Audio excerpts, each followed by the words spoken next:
ಮತ್ತು ಇನ್ನೊಂದು ಸ್ಕೋಡ್ ನಾನು ಏನಕ್ಕೆ ಇವತ್ತು ಸೈಕ್ಲಿಂಗ್ ರೈಡ್ ಮಾಡಲಿಲ್ಲ ಅಂತಂದರೆ ಆ್ಯಕ್ಚುಲಿ ನಾನು ಉಳ್ಕೊಂಡಿದ್ದ ಸ್ಥಳದಿಂದ ಇಲ್ಲಿಗೆ ಕೊಳ್ಳೂರಿಗೆ ಬರೋಕ್ಕೆ ಒಂದು 18 ಕಿಲೋಮೀಟರ್ ಇತ್ತು ಅಷ್ಟೇ. ಬಟ್ ಆ 18 ಕಿಲೋಮೀಟ್ರಲ್ಲಿ 3 ಕಿಲೋಮೀಟ್ರ್ ಬಿಟ್ಟರೆ ಫುಲ್ಲು ಆ್ಯಕ್ಚುಲಿ ನನಗೆ ಲೆಗ್ ಪ್ರಾಬ್ಲಮ್ ಆಗಿತ್ತು, ನಿಮಗೆಲ್ಲ ಗೊತ್ತಿರಬೇಕು. ಎನಿವೇ ಇವತ್ತು ನಾನು ಟ್ರಾವೆಲ್ ಮಾಡಬೇಕಾದ್ರೆ ಯಾವುದೇ ಲಾಗ್ ವಿಡಿಯೋಸ್ ಕ್ಯಾಪ್ಚರ್ ಮಾಡಿಲ್ಲ. ಮತ್ತು ಇವಾಗ ಎಕ್ಸೈಟಾಗಿ ನಾನು ಕೊಳ್ಳೂರು ಬಂದು ರೀಚ್ ಆಗಿದ್ದೀನಿ. ಕೊಳ್ಳೂರಲ್ಲಿ ಫೇಮಸ್ ಆಗಿರ್ತಕ್ಕಂಥದ್ದು ಮೂಕಾಂಬಿಕೆ ಟೆಂಪಲ್. ಸೊ ಆ ಟೆಂಪಲ್ಗೆ ಸೇರಿದಂಥ ಒಂದು ಸ್ಕೂಲ್ ನಿಯರು ಹಾಸ್ಟೆಲಲ್ಲಿ ಬಂದು ಸ್ಟೇ ಕೇಳಿದ್ದೀನಿ. ಇವತ್ತಿನ ಲಾಗ್ ವಿಡಿಯೋದಲ್ಲಿ ಏನಿರುತ್ತೆ ಅಂತಂದರೆ ನಾನು ಇವಾಗ ಟೆಂಪಲ್ ಕಡೆ ಹೋಗ್ತಾ ಇದ್ದೀನಿ. ಸೊ ಅಲ್ಲಿ ಏನಾದರೂ ಒಂದಷ್ಟು ವೈಶಿಷ್ಟ್ಯಗಳು ನಡೀತಿದ್ರೆ ಅದನ್ನು ಕ್ಯಾಪ್ಚರ್ ಮಾಡಿ ನಿಮಗೆ ತೋರಿಸೋಣ ಅಂದ್ಕೊಂಡಿದ್ದೀನಿ. ಎನಿವೇ ನಮಸ್ಕಾರ ನನ್ನವ್ರಿಗೆ, welcome back to our channel KTN. ಎಲ್ಲರೂ ಹೇಗಿದ್ದೀರಾ? ಚೆನ್ನಾಗಿದ್ದೀರಾ ಅನ್ಕೊಳ್ತೀನಿ. All over Karnataka cycling with ಪ್ಲಾಂಟೇಶನ್ನ 183ನೇ ದಿನ ಫಸ್ಟ್ ಟೈಮು ಲಾಗ್ನ ನೈಟ್ ಟೈಮಲ್ಲಿ ಮಾಡ್ತಾಯಿದ್ದೀನಿ. ಸೊ ನನ್ನ ಚಾನಲ್ಗೆ ಯಾರಾದರೂ ಹೊಸ ಬ್ಲಾಗ್ ಬಂದಿದೆ ಮರೀದೆ ಸಬ್ಸ್ಕ್ರೈಬ್ ಆಗಿ ಬೆಲ್ ಬಟನ್ ಕ್ಲಿಕ್ ಮಾಡಿ ಆಲಲ್ಲಿ ಇಟ್ಕೊಳ್ಳಿ. ಹಾಗೆ ಫ್ರೆಂಡ್ಸು ಫ್ಯಾಮಿಲಿ ಅಂತ ಎಲ್ರಿಗೂ ವೀಡಿಯೋ ಶೇರ್ ಮಾಡ್ತಾರೆ. ಇವಾಗ ಟೆಂಪಲ್ ಕಡೆ ಹೋಗೋಣ. ಸೊ ಟೆಂಪಲ್ ಕಡೆ ಹೋಗ್ತಾ ಇದ್ದೀನಿ. ಆ್ಯಕ್ಚುಲಿ ನೀವು ನೋಡ್ಬೋದು, ಕೊಳ್ಳೂರು ಅನ್ನೋದು ಒಂದು ಸಣ್ಣ ಪ್ರಮಾಣದಲ್ಲಿ ಜನಸಂಖ್ಯೆಯನ್ನು ಹೊಂದಿರತಕ್ಕಂಥ ಊರು. ಇದ್ರೂ ಇಲ್ಲಿ ನಾವು ಟೆಂಪಲ್ ನಿಯರ್ ಹೋಗ್ಬೇಕಾದ್ರೆ ಸಿಕ್ಕಾಪಟ್ಟೆ ಲಕ್ಸುರಿ ಹೋಟೆಲ್ಸು ಮತ್ತು ಹೋಮ್ ಸ್ಟೇ ಎಲ್ಲ ಸಿಗುತ್ತೆ. ಏನು ರೀಸನ್ ಅಂತಂದರೆ ನಾನು ಆಲ್ರೆಡಿ ನಿಮಗೆ ತಿಳಿಸಿದ ಮಟ್ಟಿಗೆ ಈ ದೇವಸ್ಥಾನ ಅದು ತುಂಬಾ ಪ್ರಸಿದ್ಧಿಯಾಗಿದೆ ಕರ್ನಾಟಕದಲ್ಲಿ. ಮತ್ತು ಅದಷ್ಟೇ ಅಲ್ಲ, ಬೇರೆ ಬೇರೆ ಸ್ಟೇಟ್ಗಳಿಂದ ಕೂಡ ಇಲ್ಲಿಗೆ ಯಥೇಚ್ಛಿನ ರೀತಿಯಲ್ಲಿ ಬರ್ತಾ ಇರ್ತಾರಂತೆ. ಸೊ ಹೋಗಿ ನೋಡೋಣ ಏನಿದೆ ಅಲ್ಲಿ ಅನ್ನೋದನ್ನು ನಾನು ನಿಮಗೆ ತೋರಿಸ್ಕೊಡ್ತೀನಿ. ಫ್ಯಾನ್ಸಿ ಸ್ಟೋರ್ ಅಂತೂ ಸಿಕ್ಕಾಪಟ್ಟೆ ಇದೆ. ನೀವು ನೋಡ್ಬೋದು ಎಷ್ಟಿವೆ ಅಂತಂತ. ಆ್ಯಕ್ಚುಲಿ ದಾರಿ ಉದ್ದಕ್ಕೂ ಇದೆ. ಮತ್ತು ಇನ್ನೊಂದು ಏನಪ್ಪ ಅಂತಂದರೆ ಟೆಂಪಲಲ್ಲಿ ಯಾವುದೋ ಫಂಕ್ಷನ್ ಹೋಗ್ತಾ ಇದೆ. ಸೊ ಅಲ್ಲಿ ಯಾವುದಾದ್ರೂ ಆಡೋ ಒಂದು ಹಾಡನ್ನು ಕೂಡ ನಾನು ನಿಮಗೆ ರೆಕಾರ್ಡ್ ಮಾಡಿ ತೋರಿಸ್ತೀನಿ. ಟೆಂಪಲ್ ಬಂದು ರೀಚ್ ಆಗಿದ್ದೀನಿ. ಆ್ಯಕ್ಚುಲಿ ಏನೋ ಪ್ರೋಗ್ರಾಮ್ ನಡೀತಾ ಇದೆ. ಮತ್ತು ನಾನು ಮೊದಲನೇ ಸಲ ಈ ಟೆಂಪಲ್ಗೆ ಬರ್ತಾ ಇರೋದು. ಸೊ ಬಲ್ತ್ ಕಾಲಿಟ್ಟು ಒಳಗಡೆ ಬಂದಿದ್ದೀನಿ. ನೋಡ್ಬೋದು ಟೆಂಪಲ್ ಸಿಕ್ಕಾಪಟ್ಟೆ ದೊಡ್ಡದಿದೆ ಅಂದ್ಕೊಳ್ತೀನಿ. ಮತ್ತು ಇಲ್ಲಿ ಇರ್ತಕ್ಕಂಥದ್ದು ಮೂಕಾಂಬಿಕೆ ಅಂತಂದರೆ ಹೆಣ್ದೇವ್ರು ಅಂತಂತ ಎಲ್ರಿಗೂ ಗೊತ್ತಾಗುತ್ತೆ. ಇಲ್ಲಿ ಏನಾದರೂ ಹರಕೆಗಳಿದ್ದರೆ ಅದು ಖಂಡಿತ ನಡೀತೆ ಅಂತಂತ ತುಂಬ ಜನ ನಂಬ್ಕೊಂಡು ತಮಿಳ್ನಾಡು, ಆಂಧ್ರ, ಕೇರಳ ಎಲ್ಲ ಕಡೆಯಿಂದ ಬರ್ತಾರೆ. ಮತ್ತು ಹೆಣ್ದೇವ್ರಿಗೋಸ್ಕರ ಇಲ್ಲಿ ಸ್ಯಾರಿನ ಕೂಡ ಸೇಲ್ ಮಾಡ್ತಾಯಿದ್ದಾರೆ. ಸೊ ಹರಕೆ ಇರೋರು ತಗೊಂಡೋಗಿ ತೀರಿಸ್ಬೋದು. ಇಲ್ಲಿ ನೋಡಿ, ಈ ಕಡೆ ತುಪ್ಪದ ದೀಪ ಹಚ್ಚಿ ಸೇವೆ ಸಲ್ಲಿಸ್ತಕ್ಕಂಥದ್ದು, ಹರಕೆ ತೀರಿಸ್ತಾ ಇದ್ದಾರೆ ನೋಡಿ ಎಷ್ಟೋ ಜನ. ಮತ್ತು ಇದು ಹಣ್ಣುಕಾಯಿ ಹೊಡೆಯುವಂಥ ಸ್ಥಳ. ಸಿಂಗಲ್ಸ್ ತಂದೆ ಆಂಜನೇಯವರ ಟೆಂಪಲ್ ಇದು. ಮ್ಯಾಕ್ಸಿಮಮ್ ನಾವು ಯಾವುದೇ ಒಂದು ಫೇಮಸ್ ಟೆಂಪಲ್ಗೆ ಹೋದರೆ ಆಂಜನೇಯ ಮತ್ತು ಗಣೇಶ ಇವರಿಬ್ಬರದ್ದೇ ಇರುತ್ತೆ. ಸೊ ನೋಡ್ಬೋದು ನೀವು, ಯಾವುದೇ ಹಬ್ಬ ಅಲ್ಲ ಇದ್ರೂ ಎಷ್ಟೊಂದು ಕ್ರೌಡ್ ಇದೆ ನೋಡಿ, ಸಿಕ್ಕಾಪಟ್ಟೆ ಕ್ರೌಡ್ ಇದೆ. ಮತ್ತು ಶಬರಿಮಲೆಗೆ ಯಾರೆಲ್ಲ ಹೋಗ್ತಾರಲ್ಲ ಅವರು ಕಂಪಲ್ಸರಿ ಈ ಟೆಂಪಲ್ಗೆ ಬಂದು ಹೋಗ್ತಾರೆ. ನೀವು ನೋಡ್ಬೋದು ಸ್ಕೂಲ್ ಕಾಲೇಜ್ ಸ್ಟೂಡೆಂಟ್ಸ್ ಸಹ ಇಲ್ಲಿ ಪಿಕ್ನಿಕ್ ಬರ್ತಕ್ಕಂಥದ್ದು. ನಾವು ಹೋಗಿ ದೇವ್ರ ದರ್ಶನ ಮಾಡೋಣ ಅಂತಂದರೆ ಆಗಲ್ಲ. ಆ್ಯಕ್ಚುಲಿ ನೀವು ನೋಡ್ಬೋದು ಎಷ್ಟು ಜನ ನಿಂತವ್ರೆ ಅಂತ, ಸಾಲಕ್ಕೂ ನಿಂತವ್ರೆ. ಮತ್ತು ಇನ್ನೊಂದು ಏನಪ್ಪ ಅಂತಂದರೆ ನಾವು ಕುಕ್ಕೆ ಸುಬ್ರಹ್ಮಣ್ಯಂ ಮತ್ತು ಬೇರೆ ಬೇರೆ ಸ್ಥಳಗಳಿಗೆ ಹೋದಾಗ ಜೆಂಟ್ಸು ಬನಿಯನ್ನು ಇಟ್ಕೊಂಡು ಹೋಗೋ ಒಂದು ಪದ್ಧತಿ ಇದೆ ಅಲ್ವಾ, ಸೇಮ್ ಇಲ್ಲೂ ಸಹ ಇದೆ ಅದು.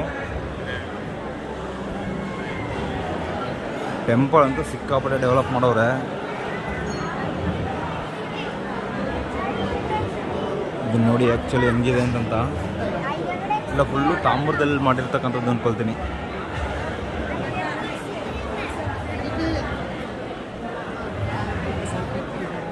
ಮ್ಯಾಕ್ಸಿಮಮ್ ಆಂಧ್ರ ಮತ್ತು ತಮಿಳ್ನಾಡು ಇವೆರಡು ಕಡೆಯಿಂದ ಸಿಕ್ಕಾಪಟ್ಟೆ ಪೀಪಲ್ಸ್ ಬರ್ತಾವ್ರೆ. ಸೊ ನಾವು ಒಳಗಡೆ ಹೋಗೋಗಿಲ್ಲ ಮೀನ್ಸ್ ರಶ್ಶು ಇದೆ, ಹಾಗಾಗಿ ಹೋಗೋದು ಬೇಡ ಅಂತಂತ ನಾನೇ ಹೋಗ್ಲಿಕ್ಕಾದ ಒಂದು ಪ್ರಯತ್ನ ಮಾಡಿಲ್ಲ.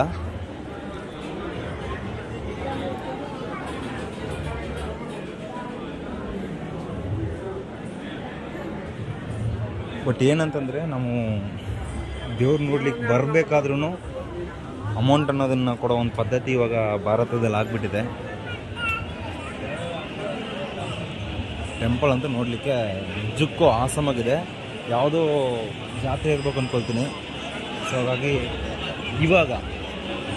ಇವಾಗ ಸಿದ್ಧತೆಯನ್ನು ಮಾಡ್ತಕ್ಕಂಥದ್ದನ್ನು ನಾವು ನೋಡ್ಬೋದು. ನೋಡಿ ಎಷ್ಟು ಜನ ನಿಂತವ್ರೆ. ಮತ್ತು ಇನ್ನೊಂದು, ನಾನು ಏನಕ್ಕೋಸ್ಕರ ಒಳಗಡೆ ಹೋಗಲಿಲ್ಲ ಅಂತಂದರೆ ದೇವ್ರ ದರ್ಶನ ಮಾಡಲಿಕ್ಕೂ ಲೇಟ್ ಆಗುತ್ತೆ. ಮತ್ತು ನಾವು ಮಾರ್ನಿಂಗ್ ಬೇಗ ಎದ್ದು ಹೋಗೋಕ್ಕಾಗಲ್ಲ. ಇನ್ನೊಂದು, ಒಳಗಡೆ ಬಂದು ವಿಡಿಯೋಗ್ರಫಿ ಅಲೌಡ್ ಇಲ್ಲ ಅಂತಂತ ಹೇಳಿದ್ರು.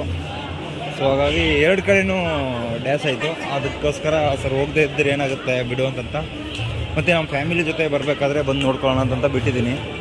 ಆ್ಯಕ್ಚುಲಿ ನೋಡಿ ಗೋಪುರ ಸಹ ಸಖತ್ ಅಟ್ರಾಕ್ಟಿವ್ ಆಗುತ್ತೆ ಸಣ್ಣಕ್ಕಿದ್ರೂ.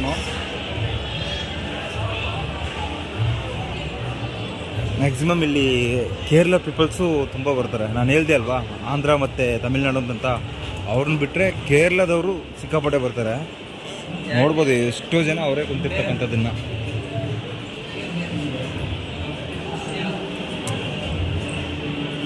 ಸೆಂಟ್ರಲ್ಲಿ ಮೂಕಾಂಬಿಕೆ ತಾಯಿ ಅವರ ಒಂದು ವಿಗ್ರಹ ಇರ್ಬೋದು ಅಂದ್ಕೊಳ್ತೀನಿ. ಮತ್ತು ಅದರ ಸುತ್ತಲೂ ಕೆಲವೊಂದು ಶಿವಲಿಂಗ, ಆಂಜನೇಯ, ನಂಜುಂಡೇಶ್ವರ, ಗಣೇಶ ಈ ಥರ ಟೆಂಪಲ್ಸ್ನ ಸಣ್ಣ ಪ್ರಮಾಣದಲ್ಲಿ ನಿರ್ಮಾಣ ಮಾಡಿರ್ತಕ್ಕಂಥದ್ದು ಯಥೇಚ್ಚಿನ ಬೆರಗನ್ನು ಉಂಟು ಮಾಡುತ್ತೆ ಈ ಟೆಂಪಲಲ್ಲಿ. ಹೊರಗಡೆ ಹೋಗೋಣ. ದೇವ್ರ ಸಾಂಗ್ನೇ ಫೋಕ್ ಸಾಂಗ್ ರೀತಿ ಭಯಂಕರವಾಗಿ ಆಡ್ತಿದ್ದಾರೆ ನೋಡಿ. ನಿಜಕ್ಕೂ ಭಯಂಕರ ಎಂಜಾಯ್ ಮಾಡ್ಕೊಂಡು ಆಡ್ತಾ ಇದ್ದಾರೆ. ಈ ಗಾಯಕರನ್ನ ಮೆಚ್ಚಬೇಕಾದ ವಿಷಯ ಏನಪ್ಪ ಅಂತಂದ್ರೆ, ಕ್ರೌಡ್ ಕಮ್ಮಿ ಇದ್ರು ಅವರ ಕರ್ತವ್ಯ ಅನ್ನೋದನ್ನ ಕರೆಕ್ಟಾಗಿ ಮಾಡಿ ಮುಗಿಸ್ತಾರೆ ಮತ್ತೆ ಎಂಜಾಯ್ ಮಾಡ್ಕೊಂಡು ಮಾಡ್ತಾರೆ.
ಮತ್ತೆ ನಾವು ಸ್ಕೂಲ್ ಕಡೆ ಹೊರಡೋಣ.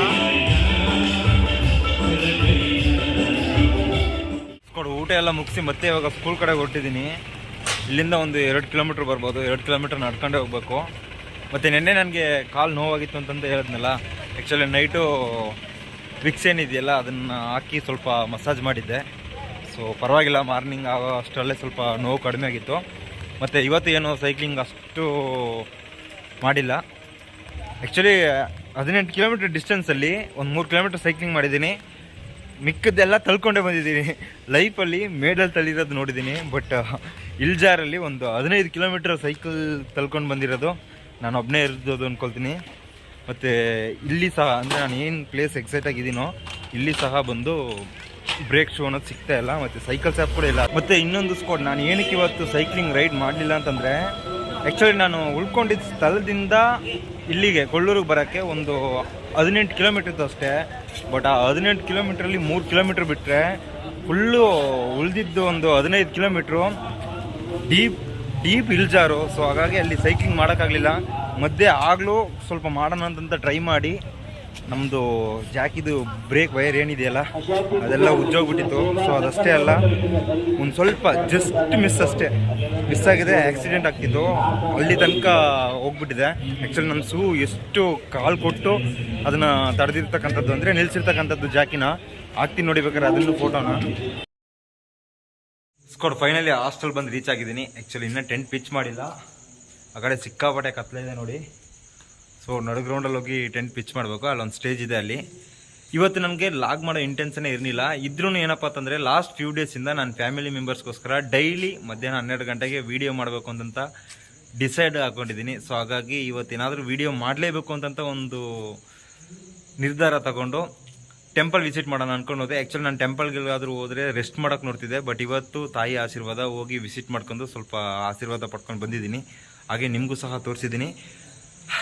ಯಾಕಂದರೆ ನಾಳೆ ನಾವು ಟೆಂಪಲ್ಗೆ ಹೋಗಿ ವಿಸಿಟ್ ಮಾಡಲಿಕ್ಕೋ ಇಲ್ಲ ಜಾಲಿಗೆ ಸುತ್ತಾಡಲಿಕ್ಕೋ ನಮಗೆ ಟೈಮ್ ಇರಲ್ಲ. ನಿಮಗೆ ಗೊತ್ತು ನಮ್ಮ ಕೆಲಸ ಯಾವ ರೀತಿ ಇರುತ್ತೆ ಅಂತಂತ, ಸ್ಕೂಲ್ಸು ಕಾಲೇಜು ಎಲ್ಲಿದೆ ಅಂತಂತ ಸುತ್ತಾಡ್ಕೊಂಡು ಹೋಗಿ ಅಲ್ಲಿ ಒಂದಷ್ಟು ಪರಿಸರ ಸಂರಕ್ಷಣೆಯ ವಿಷಯಗಳನ್ನ ತಿಳಿಸಿ ಹಾಗೆ ಅವೇರ್ನೆಸ್ನ ಕೊಡಬೇಕು. ಅದೇ ನಮ್ಮ day by day work. So ಹಾಗಾಗಿ ಸ್ವಲ್ಪ ಫ್ರೀ ಮಾಡ್ಕೊಂಡು ಇವತ್ತು ಹೋಗಿ ಟೆಂಪಲಲ್ಲಿ ಒಂದು ಲಾಗ್ ಮಾಡಿದ್ದೀನಿ. ಎನಿವೇಸ್ ಕಡೆ ಈ ಲಾಗ್ ವಿಡಿಯೋ ನಿಮಗೆಲ್ಲ ಇಷ್ಟ ಆಗಿರುತ್ತೆ ಅಂತಂತ ನಂಬ್ತೀನಿ. ಸೊ ಇಷ್ಟ ಆಗಿದ್ರೆ ಲೈಕ್ ಮಾಡಿ, ಇಷ್ಟ ಆಗಿಲ್ಲ ಅಂತಂದರೆ ಡಿಸ್ಲೈಕ್ ಮಾಡಿ. ವಿಡಿಯೋದಲ್ಲಿ ಬೇರೆ ಏನಾದರೂ ಇಂಪ್ರೂವ್ ಮಾಡಬೇಕು ಅನ್ನೋದಿದ್ದರೆ ಖಂಡಿತ ಕಮೆಂಟ್ ಸೆಕ್ಷನಲ್ಲಿ ಮೆನ್ಷನ್ ಮಾಡಿರಿ. ಆದಷ್ಟು ಲರ್ನ್ ಮಾಡಿಕೊಂಡು ಅದನ್ನು ಅಂದರೆ ನನ್ನ ಗ್ರೋತ್ ಮಾಡ್ಕೊಳ್ಳೋಕ್ಕೆ ನಾನು ಪ್ರಯತ್ನ ಪಡ್ತೀನಿ. ಇನ್ವೆಸ್ಟ್ಕೊಂಡು ನನ್ನ ಚಾನಲ್ಗೆ ಯಾರಾದರೂ ಹೊಸಬರಾಗಿ ಬಂದೆ ಮರೀದೆ ಸಬ್ಸ್ಕ್ರೈಬ್ ಆಗಿ, ಬೆಲ್ ಬಟನ್ ಕ್ಲಿಕ್ ಮಾಡಿ ಹಾಲ್ ಇಟ್ಕೊಳ್ಳಿ. ಹಾಗೆ ನಮ್ಮ ಹಳೆ ಸಬ್ಸ್ಕ್ರೈಬರ್ಸ್ ಏನಿದಿರಲ್ಲ ದಯವಿಟ್ಟು ವಿಡಿಯೋನ ಫುಲ್ ನೋಡಿ, ನಿಮ್ಮ ಫ್ರೆಂಡ್ಸು ಫ್ಯಾಮಿಲಿ ಅಂತ ಎಲ್ರಿಗೂ ಶೇರ್ ಮಾಡ್ತಾಯಿರಿ. ಮತ್ತು ನಾಳೆ ಹೊಸ ಲಾಗ್ ವಿಡಿಯೋದಲ್ಲಿ ಸಿಗ್ತೀನಿ. ಅಲ್ಲಿ ತನಕ ಎಲ್ಲರೂ ಸೇಫಾಗಿ ಖುಷಿಯಾಗಿರಿ. ಜೈ ಕರ್ನಾಟಕ ಮಾತೆ.